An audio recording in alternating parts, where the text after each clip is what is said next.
ನಮ್ಮ ಮತಸ್ಥಾಪನಾಚಾರ್ಯರಾದ ತ್ರೈಲೋಕ್ಯ ಗುರುಗಳಾಗಿರ್ತಕ್ಕಂತಹ ಶ್ರೀಮದ್ ಆಚಾರ್ಯರ ಪ್ರಪ್ರಥಮ ಶಿಷ್ಯರು ಶ್ರೀ ಪದ್ಮನಾಭ ತೀರ್ಥ ಗುರು ಸಾರ್ವಭೌಮರ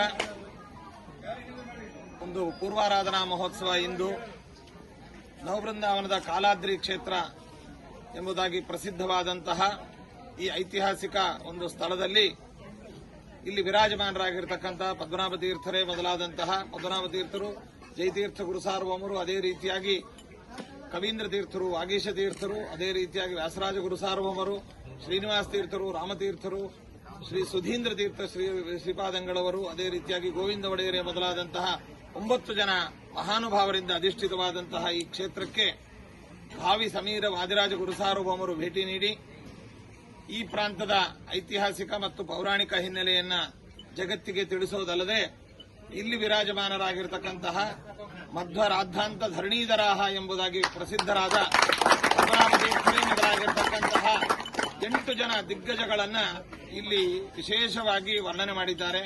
ಅಂತಹ ಒಂದು ವಿಶಿಷ್ಟವಾದ ಕ್ಷೇತ್ರ.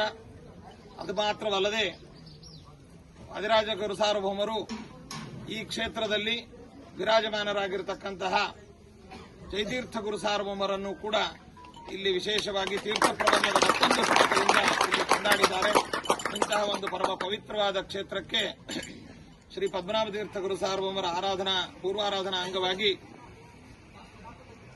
ಉಡುಪಿಯ ಅಷ್ಟಮಠಗಳಲ್ಲಿ ಶ್ರೀ ವಿಷ್ಣುತೀರ್ಥ ಸಂಸ್ಥಾನವಾಗಿರ್ತಕ್ಕಂತಹ ವಾದಿರಾಜ ಗುರು ಸಾರ್ವಭೌಮರ ಪೀಠದ ಸದ್ಯದ ಪೀಠಾಧಿಪತಿಗಳಾದಂತಹ ವಿಶ್ವವಲ್ಲಭ ತೀರ್ಥ ಶ್ರೀಪಾದಂಗಳವರನ್ನ ನಾವು ಅತ್ಯಂತ ಆದರದಿಂದ ಅಭಿಮಾನದಿಂದ ಇಲ್ಲಿ ಅತಿಥಿಗಳಾಗಿ ಆಗಮಿಸಬೇಕು ಅಂತ ನಾವು ಕೇಳಿಕೊಂಡಾಗ ಅವರು ನಮ್ಮ ಆದರದ ಆಹ್ವಾನಕ್ಕೆ ಒಂದು ಹೋಗೊಟ್ಟು ಇಂದಿಲ್ಲಿ ಅವರ ತುಂಬಾ ಕಾರ್ಯ ಒತ್ತಡಗಳಿದ್ರು, ಬೇರೆ ಬೇರೆ ಪೂರ್ವಯೋಜಿತ ಕಾರ್ಯಕ್ರಮಗಳಿದ್ರೂ ಕೂಡ ಅದನ್ನೆಲ್ಲವನ್ನು ಬದಿಗೊತ್ತಿ ಈ ಕ್ಷೇತ್ರಕ್ಕೆ ಆಗಮಿಸಿದ್ದು ನಮಗೆ ಮತ್ತೊಮ್ಮೆ ವಾದಿರಾಜ ಗುರು ಸಾರ್ವಭೌಮರೇ ಕ್ಷೇತ್ರಕ್ಕೆ ವಿಶ್ವವಲ್ಲಭ ರೂಪದಿಂದ ಇಲ್ಲಿ ಬಂದಿದ್ದಾರೆ ಎಂಬುವಂತಹದ್ದು ಮತ್ತು ಇಲ್ಲಿಯ ಎಲ್ಲ ವಾದಿರಾಜ ಗುರು ಸಾರ್ವಭೌಮರು ತಿಳಿಸಿಕೊಟ್ಟಂತಹ ಎಲ್ಲ ಇತಿಹಾಸಕ್ಕೆ ಮತ್ತೊಮ್ಮೆ ಈ ಸಮಾವೇಶ ಮತ್ತು ಈ ಕಾರ್ಯಕ್ರಮ, ಈ ಪೂರ್ವಾರಾಧನೆ ಇದು ಸಾಕ್ಷಿಯಾಗಿದೆ ಅಂತ ನಾವು ಈ ಸಂದರ್ಭದಲ್ಲಿ ಭಾವಿಸ್ತೇವೆ.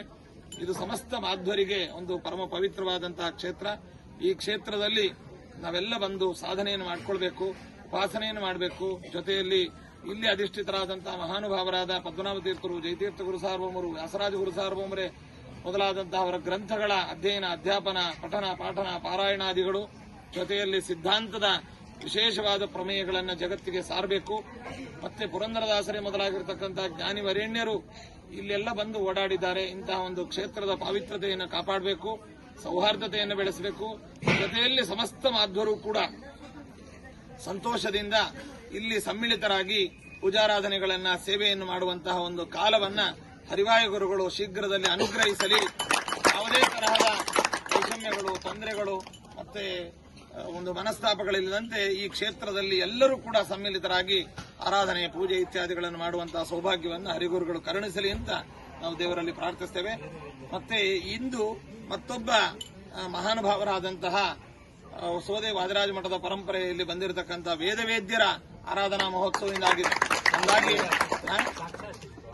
ವಾದಿರಾಜ ಗುರು ಸಾರ್ವಭೌಮರ ಸಾಕ್ಷಾತ್ ಶಿಷ್ಯರು ಅಂತಹ ಮಹಾನುಭಾವರ ಆರಾಧನೆ ಇದಾಗಿದೆ. ಹೀಗೆ ವಿಭುದ್ವಯರ ಒಂದು ಸಮಾಗಮ ಮತ್ತು ನಿಮಿತ್ತದ್ವಯಗಳ ಸಮಾವೇಶ ಇಲ್ಲಿ ಆಗಿದೆ.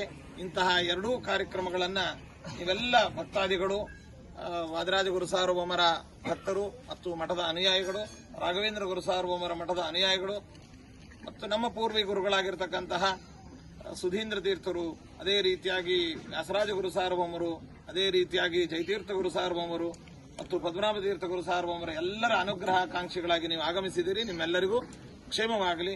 ಮತ್ತೆ ಈ ಕಾರ್ಯಕ್ರಮಕ್ಕೆ ಆಗಮಿಸಿರತಕ್ಕಂತಹ ಸೋದೆ ವಾದಿರಾಜ ಮಠದ ವಿಶ್ವವಲ್ಲಭ ತೀರ್ಥರನ್ನ ನಾವು ತುಂಬ ಹೃದಯದಿಂದ ಅಭಿನಂದಿಸಿ ಈ ಕಾರ್ಯಕ್ರಮಕ್ಕೆ ಆಗಮಿಸಿದ್ದಕ್ಕೆ ನಾವು ಮತ್ತೊಮ್ಮೆ ಅಭಿನಂದನೆಗಳನ್ನು ಸಲ್ಲಿಸ್ತಾ ಇದ್ದೇವೆ.